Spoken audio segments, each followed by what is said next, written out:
For me, the Samsung is clearly brighter in every shot. Depending on the shot's style, it may show it more than not.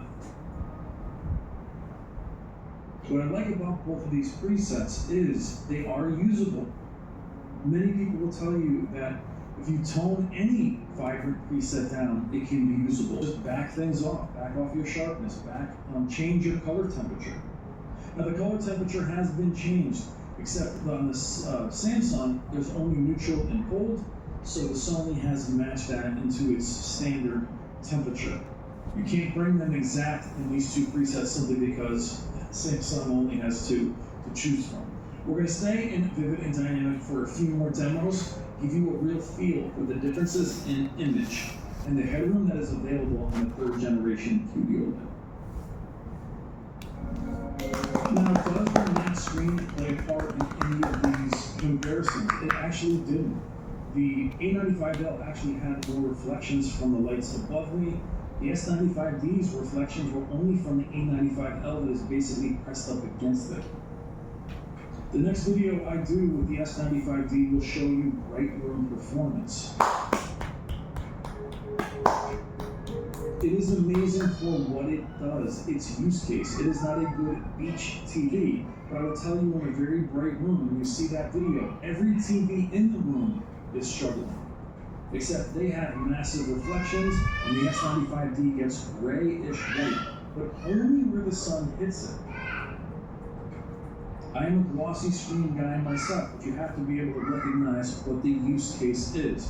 To unceremoniously throw the TV away is absurd, and to recognize, or at least recommend the S90 now as the default is not what I recommend. I do feel there is a bigger delta between the S95 this year and the S90 than it was last year from the 95C to the 90D. And even last year, I still have gone after the 95C. I want that difference. I want to pay for that difference. I want the higher end bit of performance, and I do feel the 95D is significantly better than the 90D. Now we're going to move out of Dynamic and Vivid into the more popular Standard.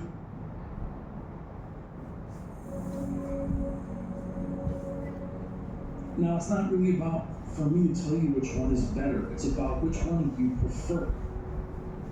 I will say this throughout the video, the S95D can look very much like the A95L.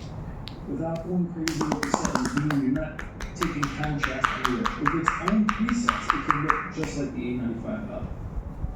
The opposite can't be said. The A95L cannot look like the S95D in those crazier presets.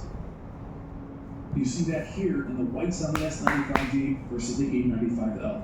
This is not WRGB versus QD OLED. That is what shows up on screen, those whites. What's ironic is the A95L's white is very white versus a WRGB OLED, but not against a third generation QD OLED.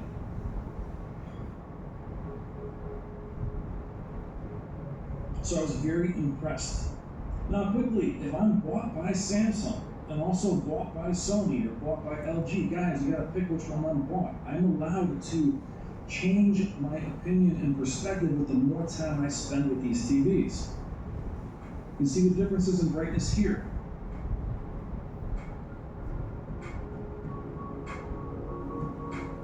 I'm letting it be bright. I'm not trying to adjust the camera. But my point of saying that to you is this. That's why these aren't finite reviews. I spend tons of time with every different size. I don't get a TV, unbox it, review it, and send it back. I've hit this TV 4 or 5 times already. A95L, 5, 10 times. I can't wait to see them compete in the shootout. What I'm saying to you is, I can admit that I was a little too harsh on it. I still don't